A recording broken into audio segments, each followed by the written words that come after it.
Welcome to Office Hours. As a reminder to everyone, Office Hours is open to all authors, not just subscribers of Tertulia, so feel free to bring a friend or invite your writing group next week. Today we have a special guest. We are joined by Emily Florence, an award-winning author, entrepreneur, publicity strategist. Emily began her career in publicity in LA and Beverly Hills, working on books, award-winning films, TV shows like American Idol, Gilmore Girls, So You Think You Can Dance. And that must have been really fun. I look forward to hearing about that if we have time. And then since then, she has helped hundreds of authors like you, entrepreneurs and creatives, increase their visibility through media relations and publicity. Emily, thank you for joining us. Thank you so much for having me, Linda. I'm really happy to be here with all of you guys today. Great to see you. I should mention Emily's own book has been featured in dozens, maybe hundreds of media outlets. It was Yahoo Finance's Feel Good Book of 2024. Can we start talking about that, Emily? Tell us Yeah. about your own career as an author and how you go about publicity. Did you do your own publicity? How did you sit down and when you got to work on Even Better, how did you go about your publicity strategy? You obviously have an amazing network, which Yeah. none of us on this call have, Yeah. but just give us a behind the scenes on how you thought about the strategy and how you went about it. Yeah, of course. First of all, I did everything possible to make the book, the best that it could be. So I did not really get into, I know some authors kind of like you can see them on Instagram or they have a newsletter and they're sharing their own journey. I did not do that. But I was always working on building my platform first. I think that having an author platform, and what I mean by that, you guys, is like having a community, your fans. So for me personally, it was having an email list, having some social media followers. I'm a big believer in like going deep versus wide. So choose a few places to be visible and be consistent. But I really set about, I didn't do a big launch, which is interesting because I've been part of so many big launches. But I really have seen so much success from people from pre-launch and post-launch. And I think authors can put a lot of pressure on the launch itself, like the launch window, and then they kind of give up fast.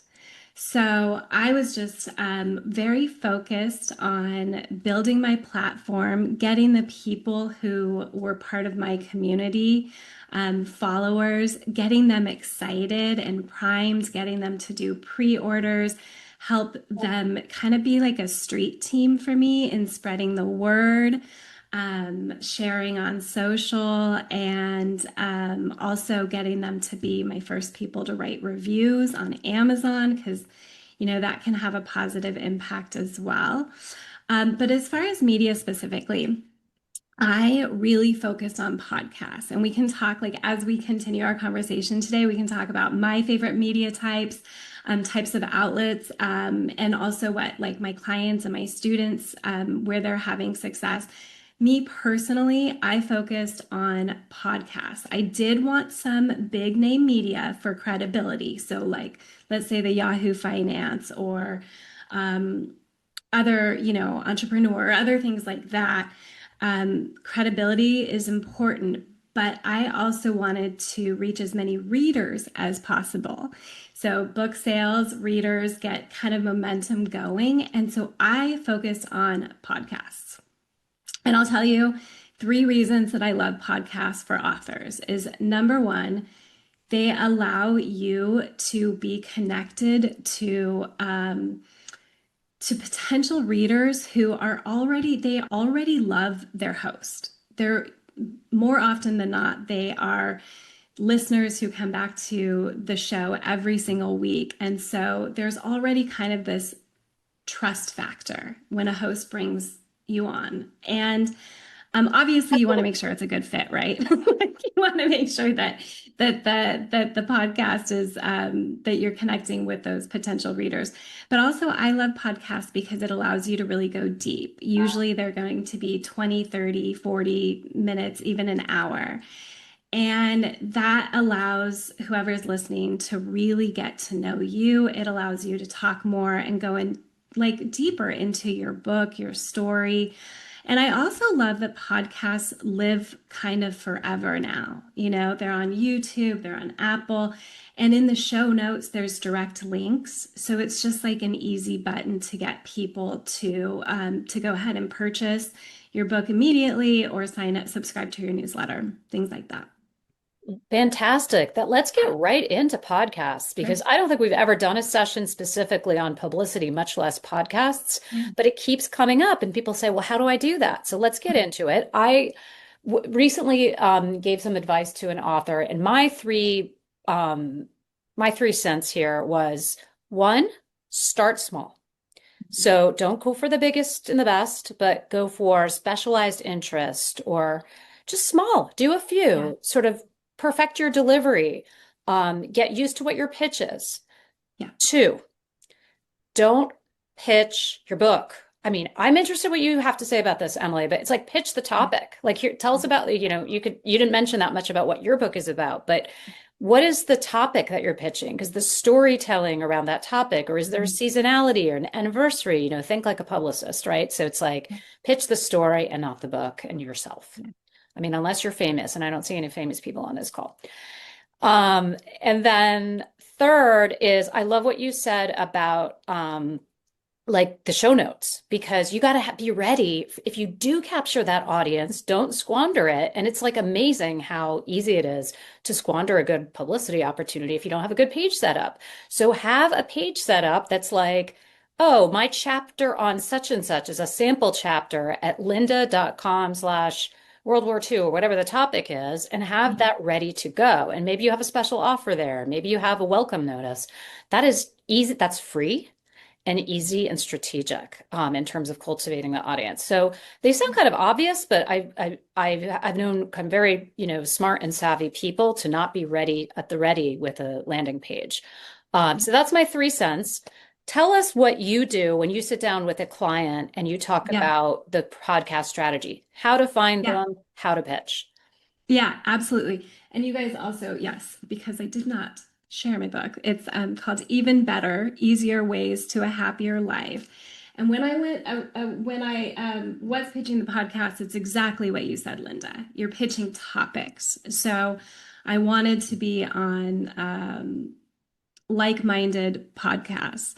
But the very first thing that you want to do before you even get to crafting your pitch or your talking points is you really want to identify the podcasts that are going to be a good fit for you.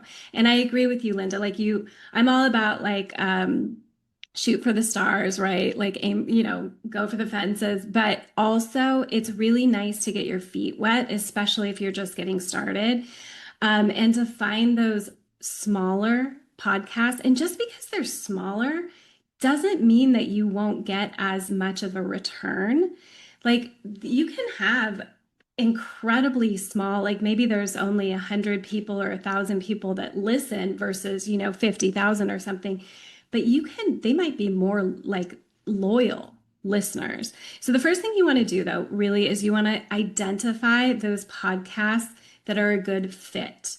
So when you go on to talk about your book, if your objective is to connect with more readers to get more book sales, which most authors that I work with, that is the objective, also credibility, and just overall, being out there. But you want to make sure that you're going to be on those podcasts where the listeners are going to be potential readers, like they're going to want to buy your book. So that's the first thing you want to do is identify those. And then the second thing, like Linda, you said, you want to identify some talking points. So it's definitely newsworthy that your book is launching or your book just came out 4 months ago. Of course, that's newsworthy. But also in your pitch, you want to say, here are some things we can talk about or that I would love to explore, sharing with your audience. things like that. Another thing that's so important too is you really want to, in a pitch, and I know we can talk more specifically about pitches, but you really want to identify, not just identify the right ones, but when you actually do your outreach, when you send them a pitch, you want to prove that you've kind of done your homework, that you're not, in the publicity industry, it's called, they say don't spray and pray. Like, don't just send a generic email. You want to tailor it to that specific podcast, if that makes sense. 100% makes sense. You want to tailor it. What about identifying them? We have some comments in the chat about podmatch.com. I Yep. threw in a bunch of um, search tools for podcasts too. Yeah. Any thoughts about identifying them? And also, when Yeah. you do identify them, quite literally, do you write to the host? Do you DM Yeah. them? Yeah. Yeah. Mm. And this is a great question. So I actually have, if you guys are interested at all, I have a free guide on my website called How to Get Booked on Podcasts. So you're welcome to sign up for that. It's completely free. I have a lot of just about me. I have done full service publicity, being a publicist for a million years, but about 5 years ago, maybe even longer, I started teaching people how to do their own publicity. So I created like a DIY PR course and group coaching and everything because I 100% believe and know for a fact that you can do it yourself. So, but as far as Podmatch, I've had some of my students try it. I have not used it myself. I can't say either way, but I know that the way that I encourage students and myself to go about identifying the right podcast, ask people, ask your friends, ask your community, ask each other. I know you guys have an amazing Facebook group. Like, hey, this is what my book's about. Here's the kind of podcast I want to be a guest on. Who listens to what, Um, get some recommendations and then start listening to them and see if you're a good fit. What do you think? You know how you said you should personalize the pitch? Hmm. When do you see a host gravitate to a pitch? Like, could you give some examples of like how you Yeah, might frame it? How long should it be, and how you yeah. would do frame it, and how you shouldn't frame it?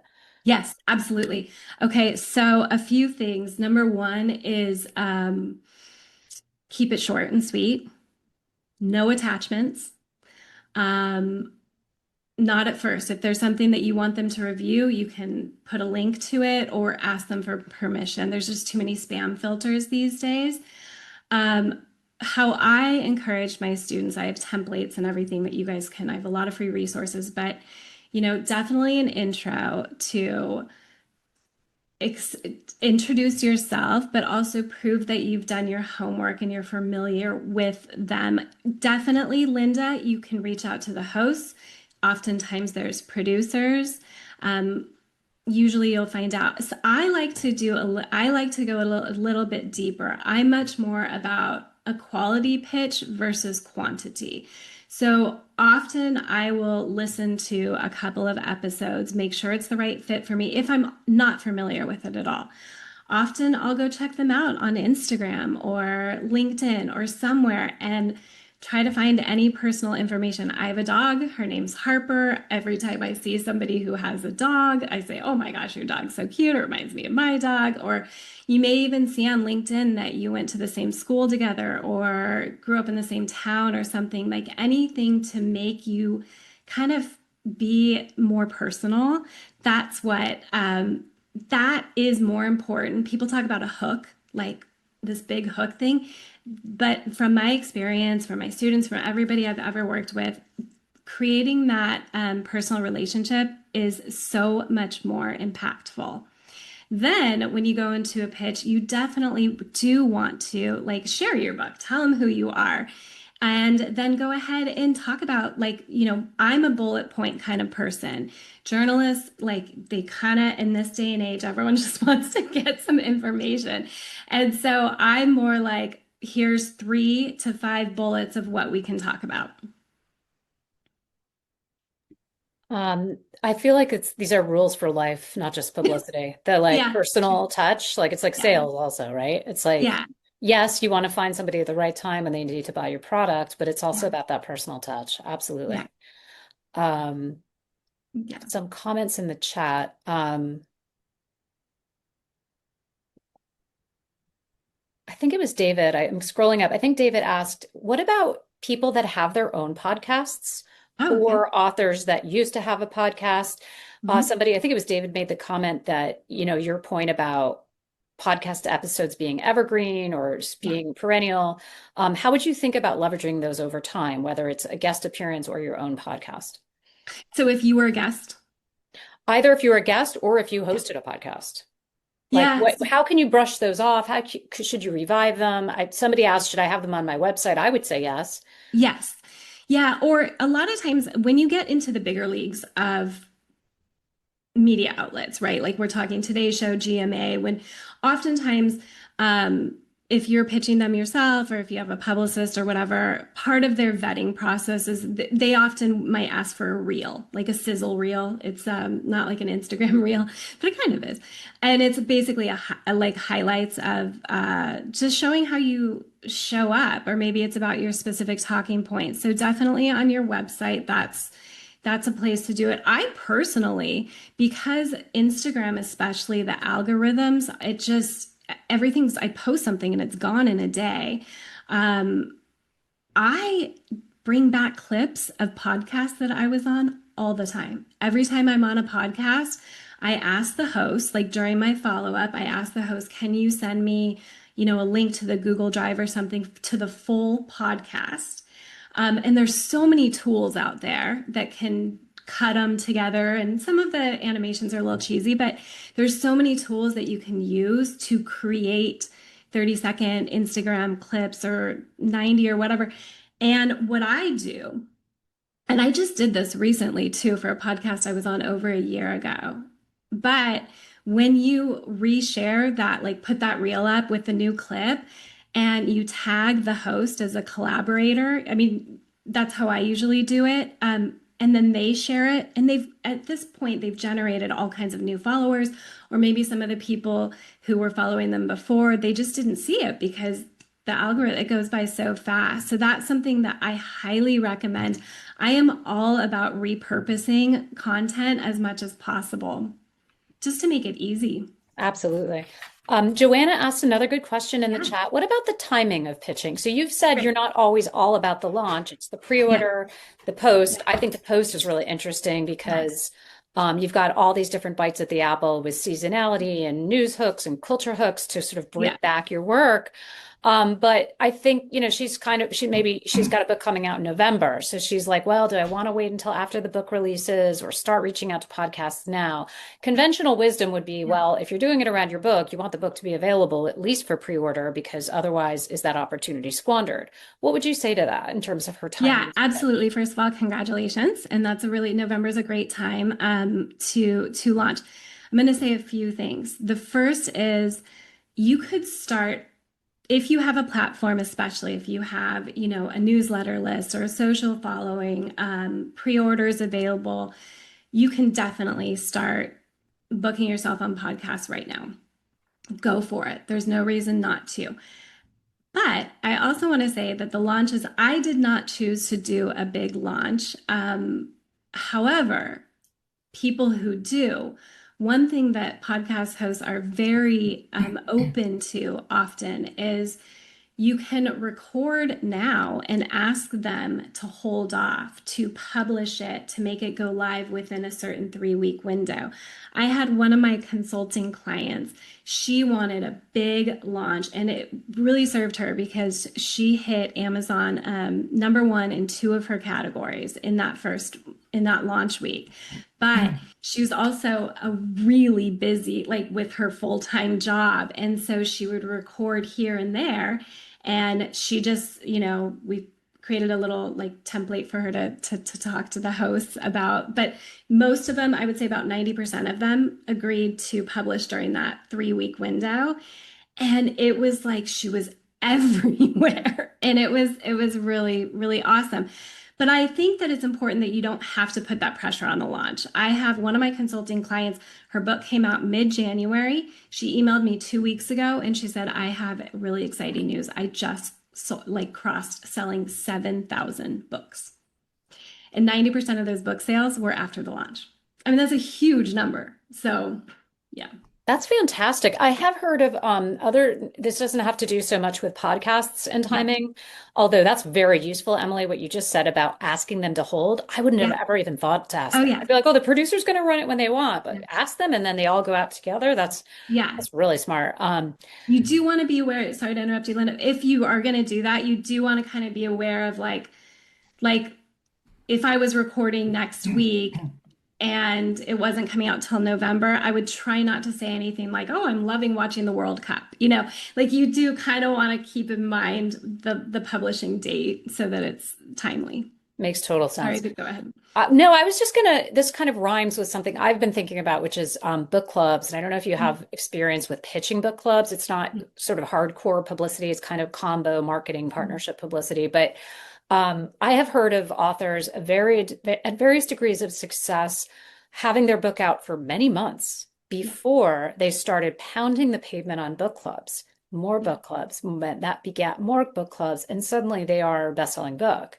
And it can Yeah. happen after the fact, which is such a beautiful thing. I mean, there's such a Yeah. cult of the new, and to see a book that has long legs and sort of Yeah. perennial, interest to get that type of attention and It's 12 o'clock. develop an audience is wonderful. Just a quick one on book clubs. Do you have much Yeah. experience pitching them, or have you had your book in a book I club? I do. And a lot of the people I work with love being part of book clubs, small book clubs, big book clubs, all the book clubs.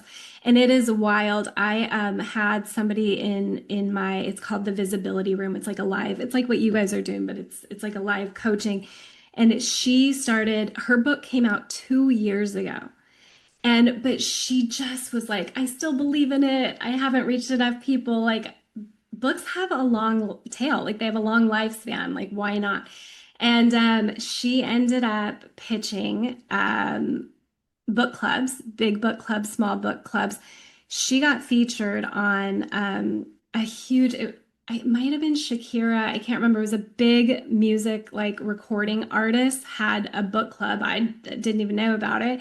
And she didn't even know that they picked it. And then when it was on social media, it was just, she was like, oh my God, she didn't know what to do. She had like 5,000 new followers in 2 hours and she didn't even know what was going on. It was amazing. But yeah, book clubs they can be really, really wonderful. Especially what I love about book clubs. So there's the big ones, right? Like you have the Oprahs or the Reese Witherspoons. You have the big ones, and that's just hitting the jackpot. Like that's just incredible. But there's also so many smaller book clubs, and you pitch them just the same way, basically. Obviously, a book club is much more about the book, but a couple things to get, obviously, to give you kind of an edge is to offer them like, that you'll be live with them on Zoom. You'll do any kind of cross promotion is a really big deal as well. Anytime that you can, if you have a platform that you say, I'll feature you in my newsletter or on my socials, people love that extra visibility for themselves as well. So that helps. But definitely, if you can show up on their Zoom or be in person, if you can do anything just to give them that, give them a little bit more attention, that can go a long way.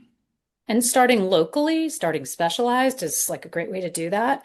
Yeah. I've seen a few good comments here in the chat. Donald said, I know some authors have a tab on their websites called book clubs to encourage book clubs to invite them to the club session in person or virtual, book club discussion questions. Yeah, I personally find that to be a no-brainer. If you think your book lends Yeah. itself to book clubs and you're going to be reaching out, just show that you're already doing it. Here it is. Make it easy for them.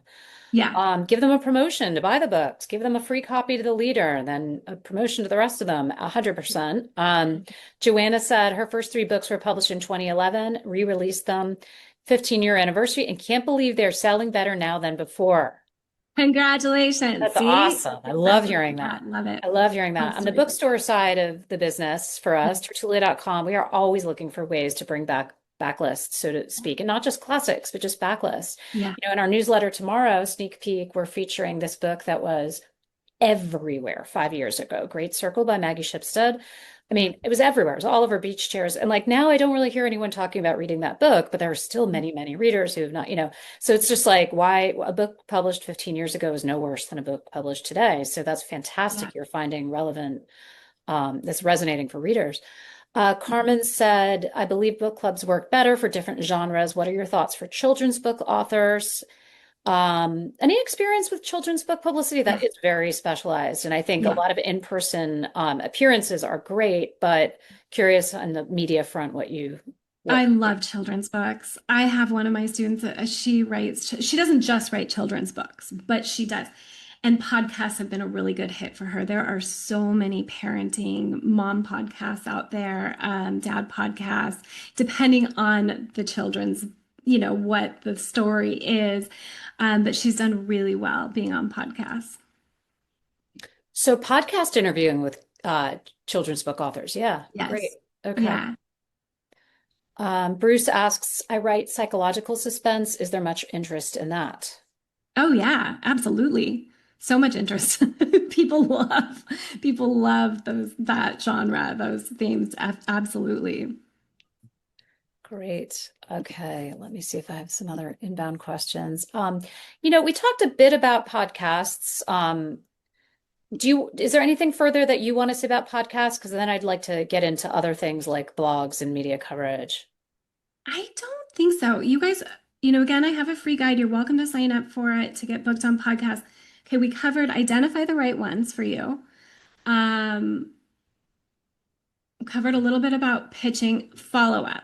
This is the number one thing. If you guys, this is my favorite thing. Okay, the biggest mistake I see people make is they send out a pitch and then they're just like, oh, no one got back to me. You always follow up. I will tell you, so many of my own pitches, and I've been doing this for years, I have to follow up. So you always, if you don't hear back, follow up. 100%. Give them a couple weeks. Don't follow up like the next day or anything, but also don't wait 6 months. So I love to keep I have kind of like a like I have an Excel kind of, or there's all kinds of different tools where you can be tracking your outreach, and your wins and all the things. But I always have like a follow up in my calendar. Follow up in pitching your book as you do in life. Yes. Making that appointment, Yes. whatever it is. Alex asks in the chat, how many times? That's Probably a no hard good and fast question, rule. Alex. Honestly, I'm pretty tenacious, and as long as I'm not, I am always making sure I'm very respectful of somebody's inbox.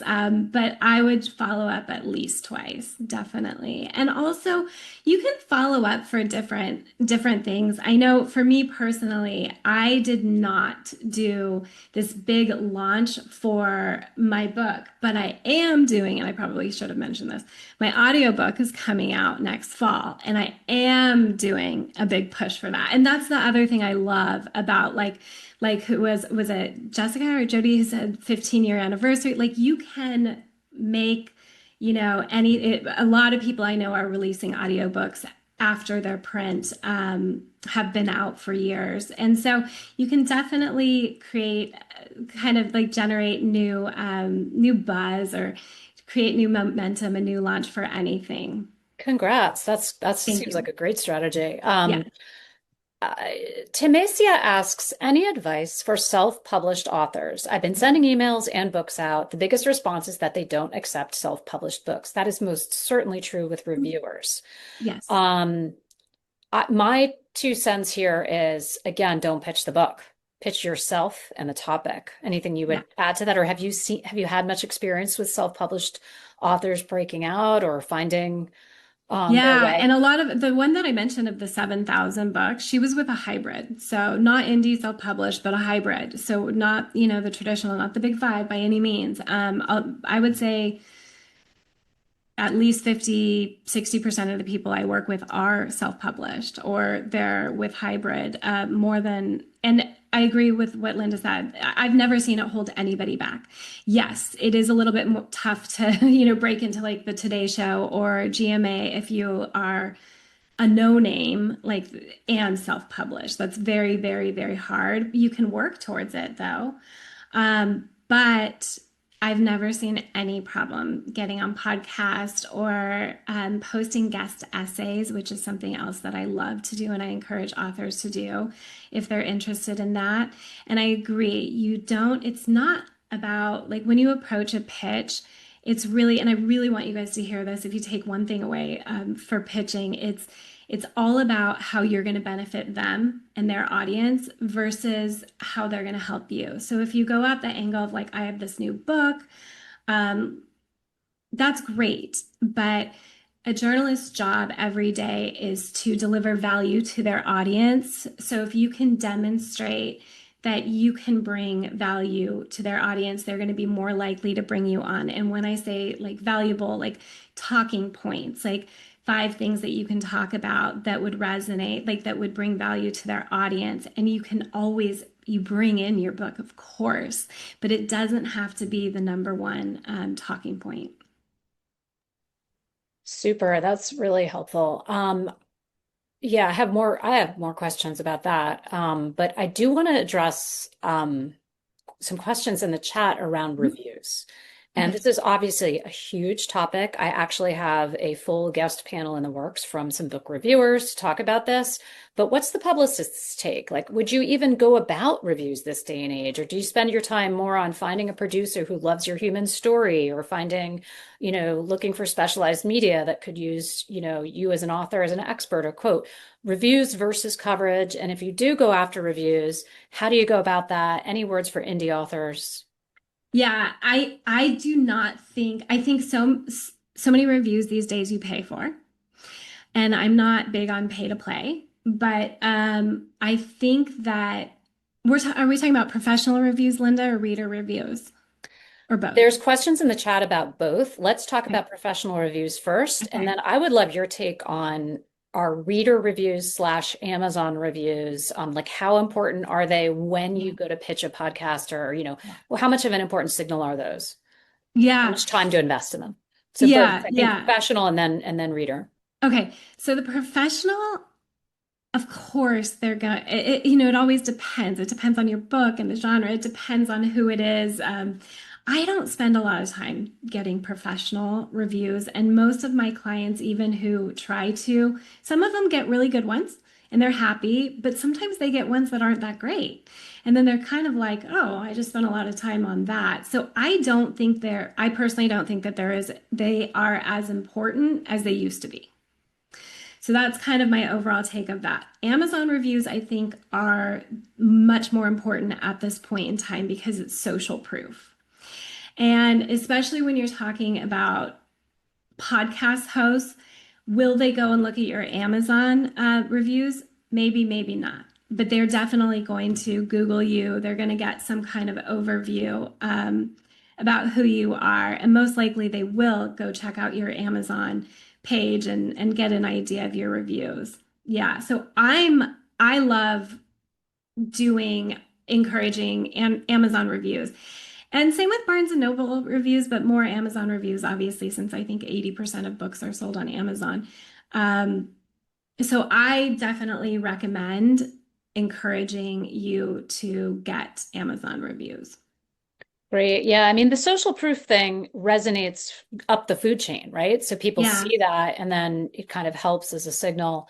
What about you mentioned a street team. For those who Yeah. are not on the call, could you unpack what a street team is and how that has helped you or how you go about advising clients and other authors on creating one? Yes, absolutely. So first you need to have some sort of platform or community, or you have to have, 5 of your best friends who are willing to like get out there for you. But street teams can be incredibly valuable especially to, well, I want to say especially to a launch, but I have seen them valuable after that. But a street team, it is about getting people together to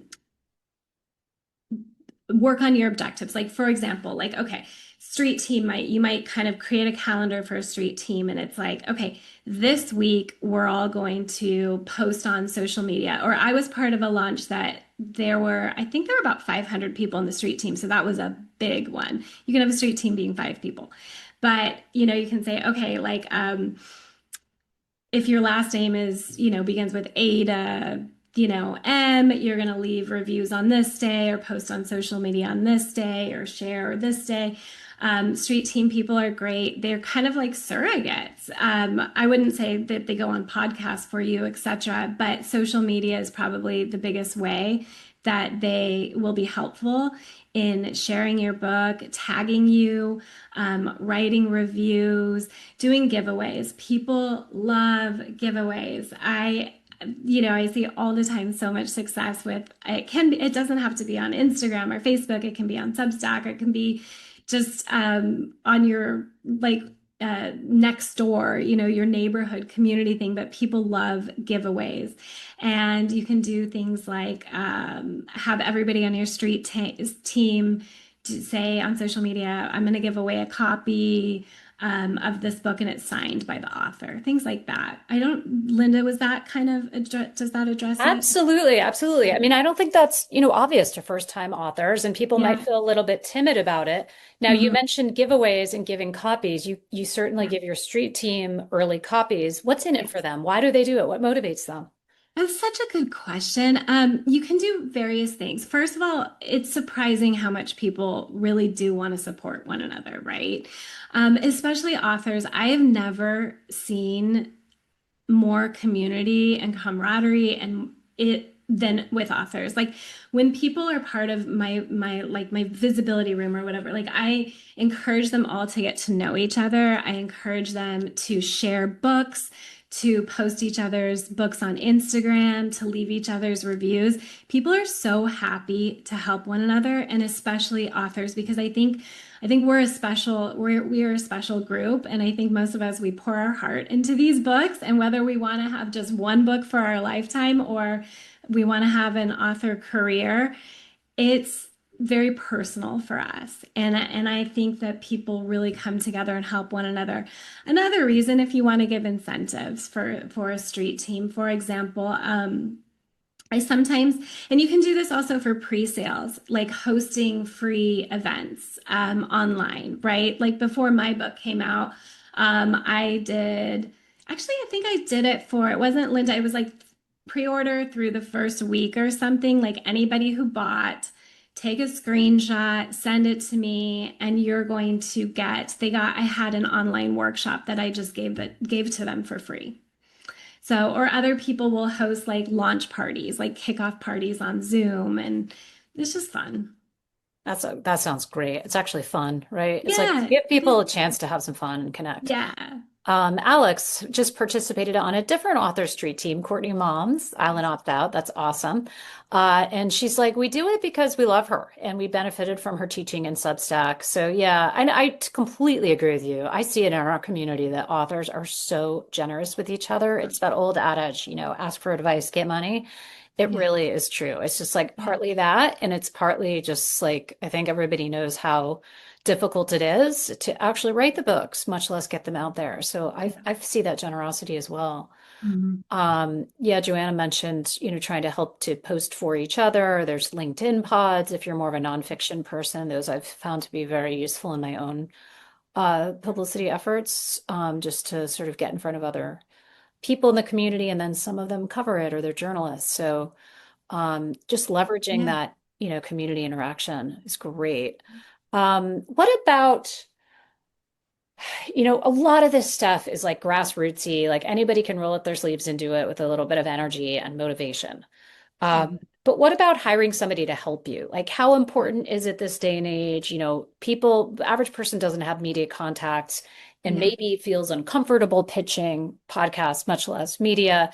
yeah, When should you hire a publicist? You're obviously going to be a little bit biased here, but it sounds yeah, like you're all about putting the tools into the hands of the authors as much as yeah, doing the strategy for them. yeah. Curious when you see that being a good use of money versus not.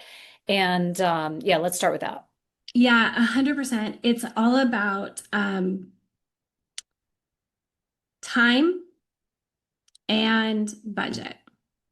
So what I mean by that is I have seen great success from my DIY PR students and my consulting clients. And if they have the tools, like, for example, they learn how to write a pitch, or I write a pitch for them or edit it for them so they can feel very clear and confident, or we create a media strategy, or, of course, I'm a publicist, so I have access to, obviously, I have, I've been in this world for a while, so I've created incredible relationships with journalists. And also, my company subscribes, as I always have, most publicists do, to a large global database where I can go in and get Oprah Daily, like I can get any editor, any producer, anywhere in the world. I can get their contact information right away, their email, their phone. And so I can help my clients get media, like create curated media contact lists for them that can be international, it can be national, it can be regional, local, niche. It depends. But I personally feel that if you want to do it yourself, you can. I had somebody recently, she said, I want to do it myself. I don't want to invest that in a publicist. It's extremely expensive. She just didn't feel like stretching that far. She just couldn't. But you know what she did do? She also said, I don't really have time to do all this outreach, but I want to be part of strategy and all these things.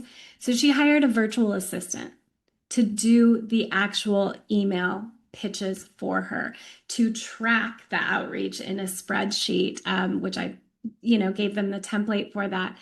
And I've also seen people say, I am a surgeon. I am on call all the time. I cannot, I don't have the time or energy.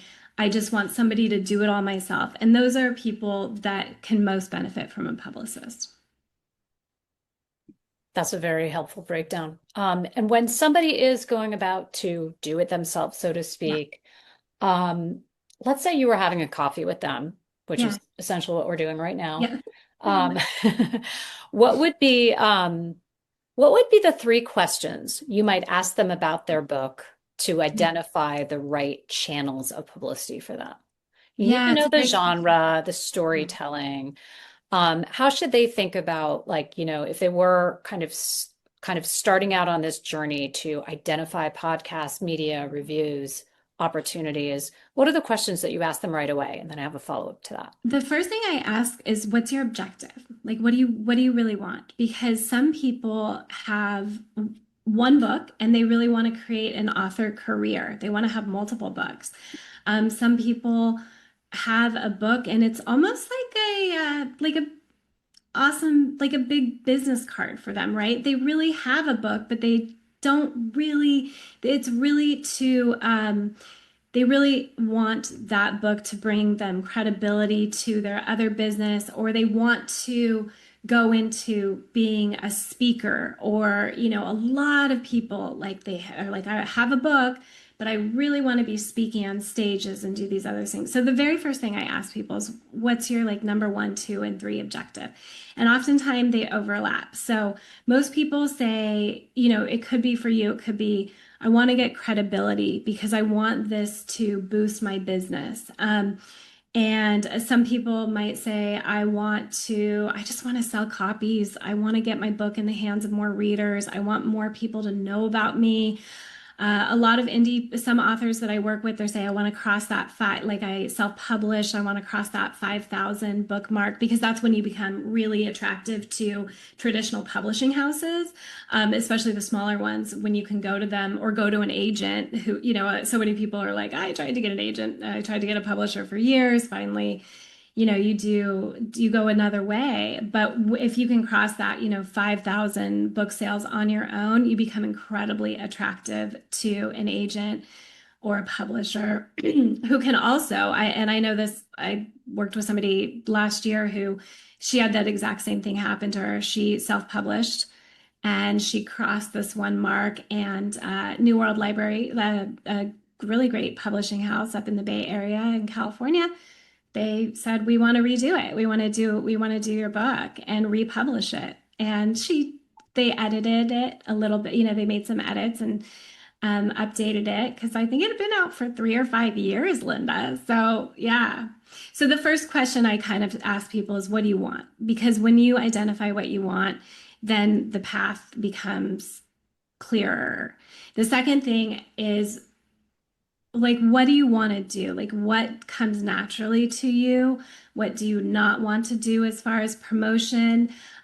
Because I really like to, I've worked with so many people, hundreds of people at this point, where people have certain strengths.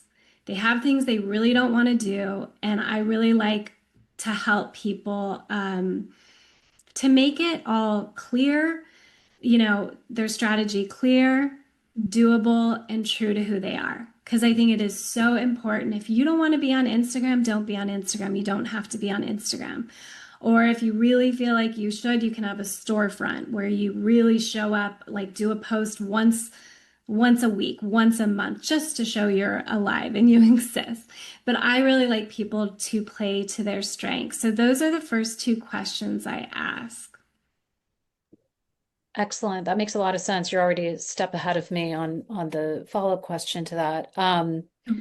What about just taking one more follow-up on that? What if you're not comfortable because you haven't done it before? So Yeah. let's say you're kind of not comfortable even going on a podcast. You're not even showing your video, or maybe you are going to go on a vodcast and you're not used to it. Media training, like Yeah. is there online media training? Yeah. What would you say to somebody on this call who kind of wants to do those things, but they're not comfortable? Oh, well, first of all, you're not alone. Like, everybody goes through that. And it's all about just kind of, getting your feet wet, getting comfortable. And it just takes time. So you really do have to be patient with yourself and go easy and start small. As far as media coaching, yeah, that's part of my work because when I worked on American Idol, I have a master's in broadcast journalism. So I actually started out on the other side, being a journalist, and I was a producer. And so when I worked on American Idol, one of my favorite parts of being in that on that publicity team was working with the contestants because so often, they would show up from in the middle, like, out, like they somewhere in the middle, Midwest or something amazing, or anywhere else that they've never been to LA or Hollywood.